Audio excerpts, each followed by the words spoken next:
In 1963, Ferdinand Porsche unveiled the very first 911. Unknowingly, his modest creation would change my life forever. From the raw air-cooled legends of the 1970s, the Group 4 monsters that dominated rally racing, to the fire-breathing 935 that terrorized Le Mans, Porsche was truly unstoppable. And you might believe that these are the reasons why I think the 911 is the greatest car of all time. But it goes a bit deeper than that, because all of this, well, it involves my dad. The year was 1976, and my dad just arrived in Canada all the way from Hong Kong. He didn't have much, but clearly he was a free spirit. He was traveling all over North America with no plans and no money to his name. He was working random restaurant jobs just to get by, and back then you could live a pretty good life doing that. Main Street, 做下 camera.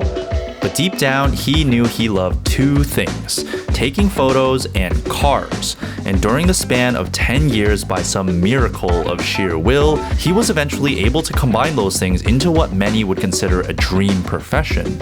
He worked as an international photojournalist covering a motorsports event you might be familiar with. Let me show you guys what I'm actually talking about. Because this wasn't just any event. This event was so significant that it would redefine a generation of automotive entertainment. And my dad was hired to preserve this incredible era of racing history.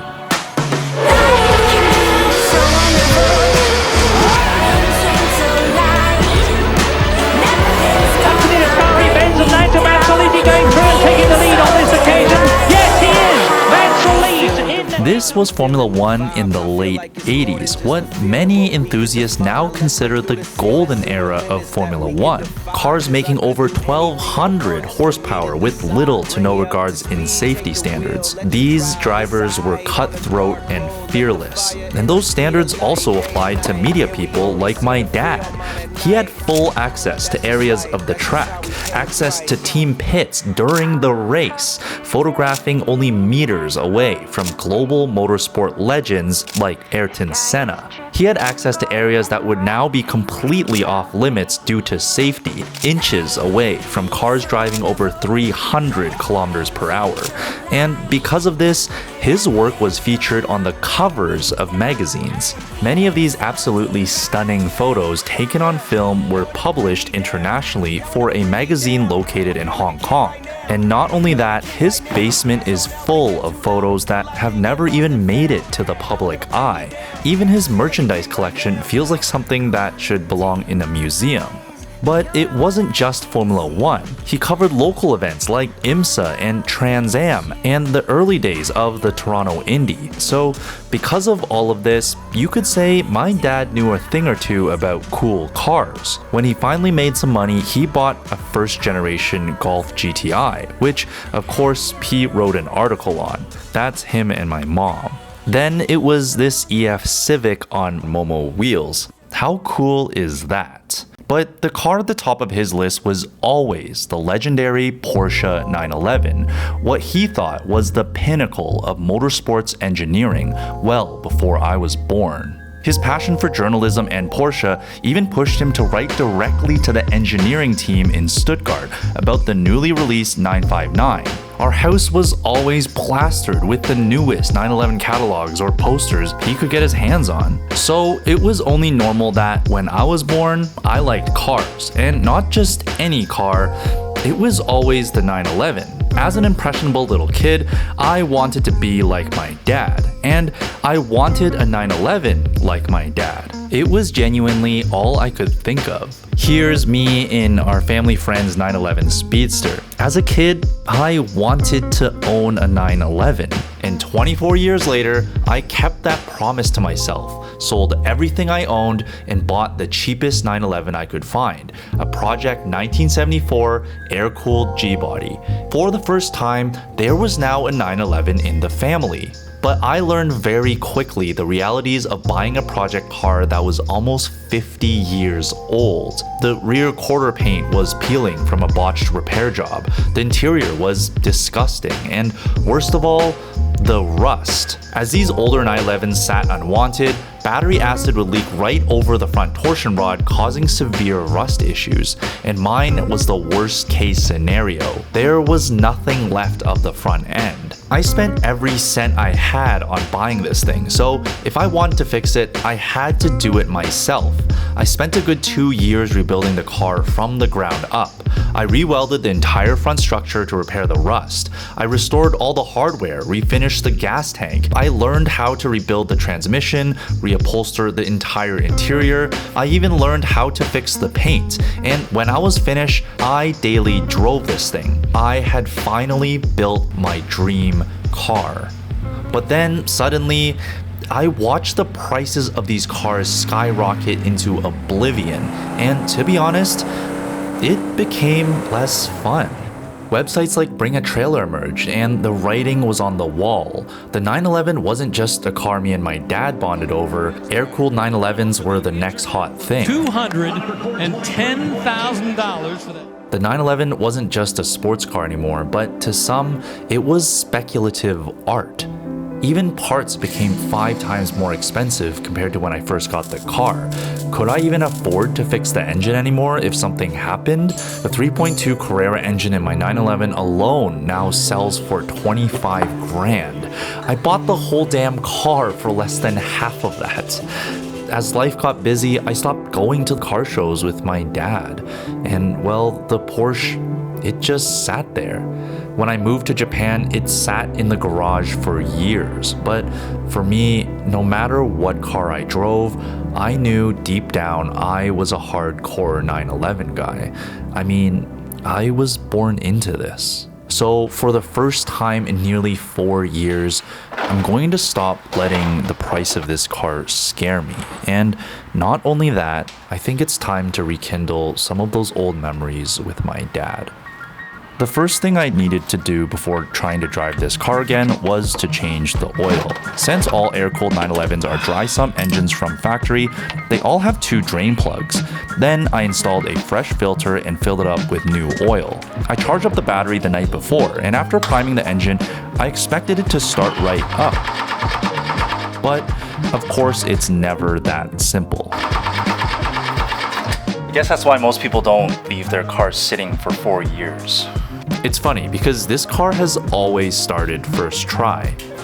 The next morning, I tried to diagnose the issue. I couldn't hear the fuel pump prime at all, so I thought it was a relay issue, but it wasn't getting any power.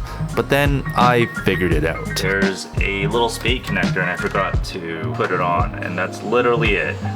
With that embarrassingly simple fix taken care of, it fired right up.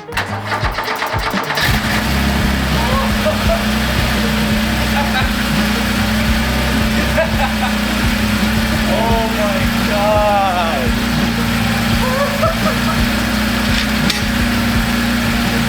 It was smoky. Like really, really smoky. Something was clearly not right. I pulled the car back in and oil was dripping everywhere. But I quickly figured out it was just a loose oil fitting. I tightened it back up and we were back in business. After double checking the oil pressure and temperatures, everything checked out and I took it for its first drive. Being such an old car, it felt foreign at first, but once I realized I didn't just blow up a $25,000 engine, all of the good memories came flooding back. Oh man, I don't know why 911's just air-cooled always just makes me feel a certain way that no other car makes me feel. Like, I don't get it.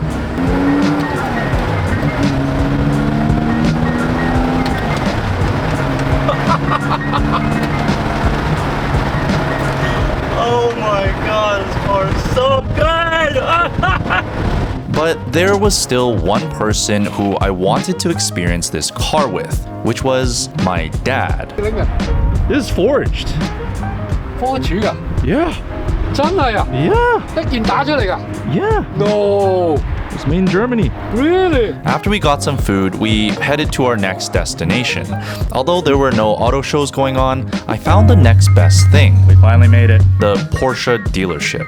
They had this incredible 911 GT3 on display. for an eye-watering price.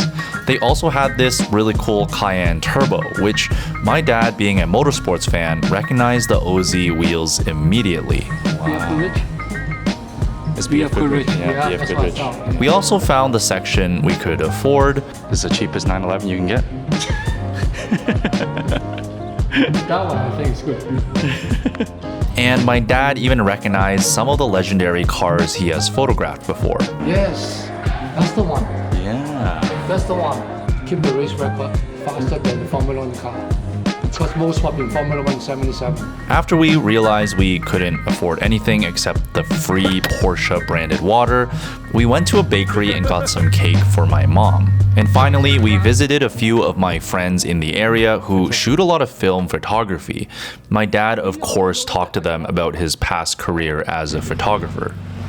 Thanks for coming by. It's in my parents' house. Yeah. Right off in the sunset, I guess.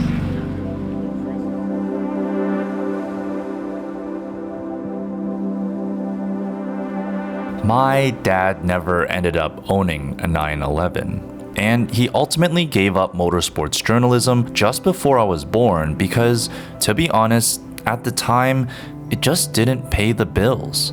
He knew if he continued, it would be really hard to have a family.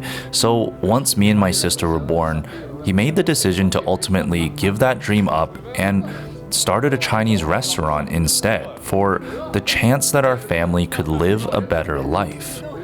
I often wonder though, where would my dad be if he didn't give up shooting Formula 1? What would he be doing now?